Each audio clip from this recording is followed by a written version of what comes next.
welcome back to my channel. This is Ritika Singh.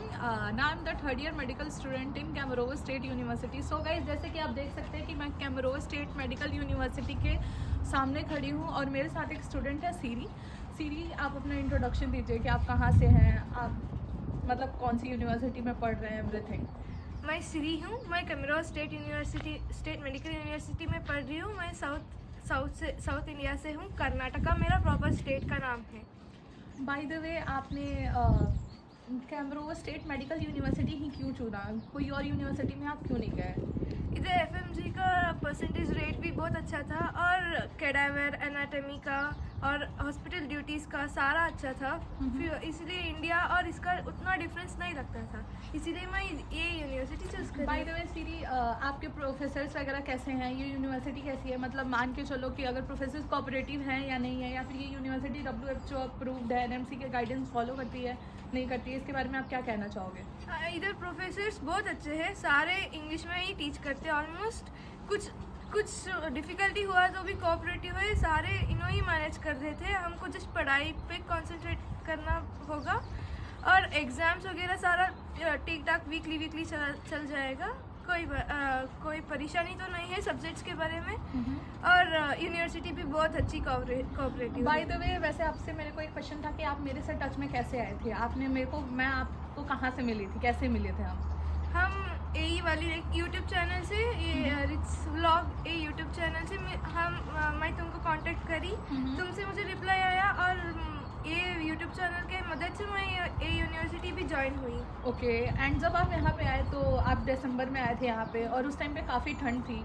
सो आपके side तो उतनी ठंड होती नहीं है, तो उतने ठंड से आपको इतने ठंड में आने के बाद अपने मतलब कैसे सारा चीज़ एडजस्ट किया? आपको यहाँ का वेदर कंडीशन कैसे लगा? आपको ज़्यादा प्रॉब्लम हुई या नहीं हुई? कैसा रहा आपका ओवरऑल एक्सपीरियंस?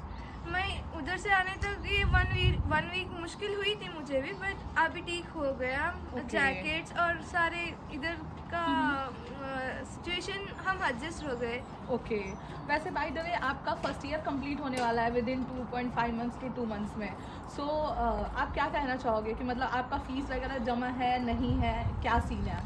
हमारा फर्स्ट सेमेस्टर तो कंप्लीट होके सेकेंड सेमेस्टर ऑलमोस्ट कंप्लीट होने वाला है। अभी 3 मंथ्स बचा है।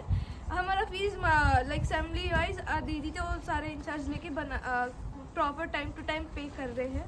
और बाय द वे, जैसे जो मैंने आपको पैकेज बताया था कि यहाँ पे इतने पैकेजेस लगेंगे, ये चार्जेस यहाँ के लगते हैं, कोई हिडन चार्ज मैंने आपसे रखा था या फिर आपको जितना मैंने चार्जेस बताए थे क्या उतना ही लिया या फिर उससे ज़्यादा लिया मैंने? नहीं, पैकेज से मैं क्या बात करी थी दीदी के पास, उतना ही स्टार्टिंग से क्या हुआ इतना ही है पैकेज पे। और time to time which batch wise हम दिए थे पैसे, उस प्रॉपर में हो गया हमारा काम। ओके सीरी, एक और क्वेश्चन था आपसे मेरा कि आप जैसे मानो आप साउथ से हो और मैं टिपिकल नॉर्थ इंडियन हूँ। सो आपने मतलब आपको ट्रस्ट करने में थोड़ी तो प्रॉब्लम हुई होगी।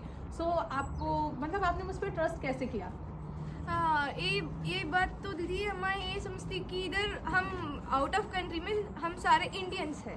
फर्स्ट नॉर्थ और साउथ इतना प्रॉब्लम नहीं होता, इसलिए मैं डायरेक्ट। और तुम एक सीनियर हो इधर, इतना सारे जानते हो तो मैं ट्रस्ट कर सकती हूँ। बाय द वे, आपको कोई मेरे वजह से लैंग्वेज बैरियर तो नहीं आई थी मेरे से बात करने के टाइम या फिर किसी चीज़ में? नहीं हुआ था मुझे प्रॉब्लम, क्योंकि मुझे हिंदी थोड़ा सा आता था और तुमसे बात करते करते मैं सीख ली थी पूरा। ओके। बाय द वे, आप एक गर्ल हो, ठीक है, और इंडिया में ऐसा होता है बहुत से पेरेंट्स का ये कहना होता है कि भाई ये गर्ल है, इसे हम नहीं भेज सकते, अरे मतलब ये अदर स्टेट नहीं जा सकते, अरे ये तो सिटी में नहीं भेज सकते, बिकॉज वो अपनी सेफ्टी को लेकर बहुत कंसर्न रहते हैं कि भाई नहीं भेज सकते, ये प्रॉब्लम है, वो प्रॉब्लम है, ऐसे वैसे।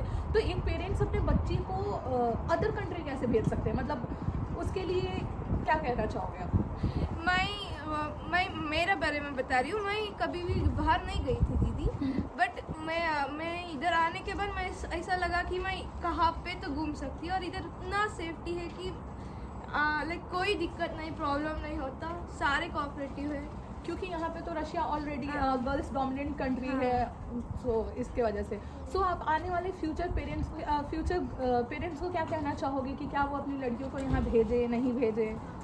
ये बात तो मैं बोल रही हूँ, इधर पूरा सेफ्टी है, गर्ल्स के लिए कोई दिक्कत तो नहीं है, तुम बेच सकते हो। तुम्हारी दीदी मैं आपसे ये पूछना चाहूँगी कि आप जो है कैमरोवा स्टेट मेडिकल यूनिवर्सिटी में हैं और मैं जो हूँ कैमरोवा स्टेट यूनिवर्सिटी में, दोनों यूनिवर्सिटीज़ जो हैं वो डिफरेंट है और काफ़ी लोग जो होते हैं कंफ्यूज होते हैं। सो प्लीज़ आप कभी भी आएँ कैमरोवा तो इतना कंफर्म होके आए कि हाँ भाई ये जो दोनों यूनिवर्सिटीज़ हैं अलग अलग है। एक है कैमरोवा स्टेट यूनिवर्सिटी एंड दूसरी है Kemerovo State Medical University. Kemerovo State Medical University से जो 2 बैचेस हैं वो पास आउट हो चुके हैं। कैमरोवा स्टेट यूनिवर्सिटी का ओनली अभी 3rd ईयर तक स्टूडेंट्स हैं और मैं उस यूनिवर्सिटी की फर्स्ट बैच हूँ। एंड देन सो इसीलिए हम दोनों अलग अलग हॉस्टल्स में रहते हैं, अलग अलग यूनिवर्सिटीज़ है। सो हम दोनों एक दूसरे के टच में, अगर मान लो आपको कोई नीड है या फिर कोई हेल्प चाहिए होता है तो फिर कैसे आप हम मतलब हो पाता है हमारा हेल्प, आपका कैसे मैं हेल्प करती हूँ? दीदी आप कितने हेल्प करते हैं कि हमको टाइम टू टाइम और कुछ तो हुआ तो भी हमको वो आ जाते हैं हमको मीट होने के लिए और हमारा प्रॉब्लम सॉल्व कर देते।